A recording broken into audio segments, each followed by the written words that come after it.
Kwahla kwahla kwangansomi. One scorching day in the farmhouse was cow, pig, hare, and tortoise. After a long day of plowing and hunting, the animals decided to return to the farm, only to find a huge plume of smoke in the middle of their crops. One by one, they decided to investigate, and one by one, they came back afraid. Soon, only Tortoise was left. He's too slow. I say we'll never make it. You know what? Let him go. We won't miss him anyways. And so, with quiet determination, Tortoise went. And after some time, the animals looked up, and the sky broke through, and the clouds went clear, and out came Tortoise singing, I, Fudwazwana, as small as I am, have defeated the enemy destroying our crops. Come all and see the wonder.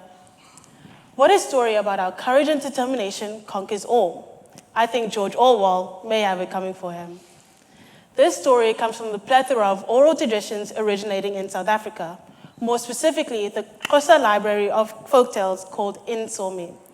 These stories are passed down from generation to generation, including variations in characters, themes, and settings. They usually include stable characters like the trickster jackal, the witty hare, and of course, the wise tortoise. These stories serve to form as a foundation of morality and values instilled within children to allow them to shape them into the adults they ought to be. A child's first words after mom and dad is, why? Why is the sky blue? Why do dogs bark? And why do I have to go to school? Through storytelling, we are able to learn through accessible means of what made the earliest form of education, exploring evolution through the story of why the giraffe has a long neck, and how music and song can give us faith and assist us as comfort and give us courage through any situation. These stories act as a diary for Indigenous knowledge systems. Indigenous knowledge systems are the accumulation of knowledge, skills, and practices developed by communities over generations. It is rooted in lived experiences, of course, being closely connected to the environment, and is passed down through observation, practice, and of course, storytelling. With this wealth of knowledge in this country, you are left with this troubling feeling of, why are African children left behind? Why are we not leading in fields such as science and agriculture, and why is our education system not where it's supposed to be? South Africa boasts one of the best adult literacy rates on the continent.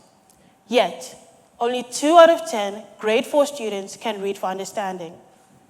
According to the 2021 Progress in International Reading Literacy study, only 81% of 10-year-old students can read for understanding and comprehend in any text in their home language, or any language for that matter. The years of neglect children received in their fundamental years culminated in factors such as poverty, the pandemic, and of course, unemployment, all amalgamating into this startling gap in our education system. But this statistic reflects something that's not typically discussed in our classroom doors. There's a disconnect between what students learn in classrooms and the knowledge that they grew up with.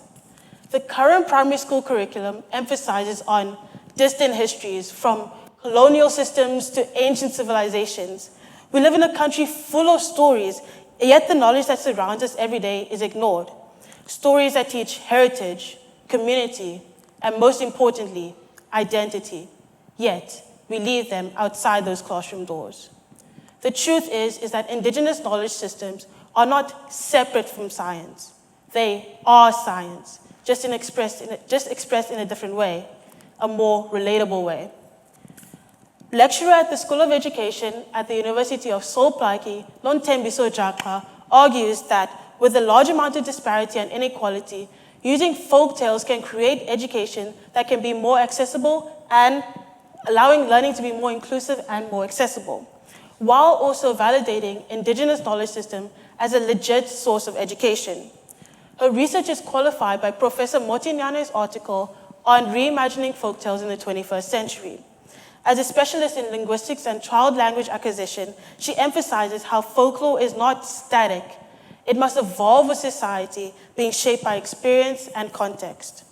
Motinyane emphasizes how education systems, particularly in countries like South Africa, must incorporate both traditional and modern folklore, using storytelling as its tool to teach science, ethics, and social awareness, and make learning more relevant and engaging for students. This approach helps to bridge the gap while allowing people to be more literate in the challenges of today, whether that be energy and technology, the economy and social development, and employment. So, what could this look like? It could look like classrooms where students don't just learn, but see themselves in what they're learning. Because folklore is not a collection of stories, it is the lived experiences of our ancestors. And when we preserve and reimagine these stories, we don't just protect culture, we unlock wisdom. Wisdom that helps us to solve the challenges of today and tomorrow.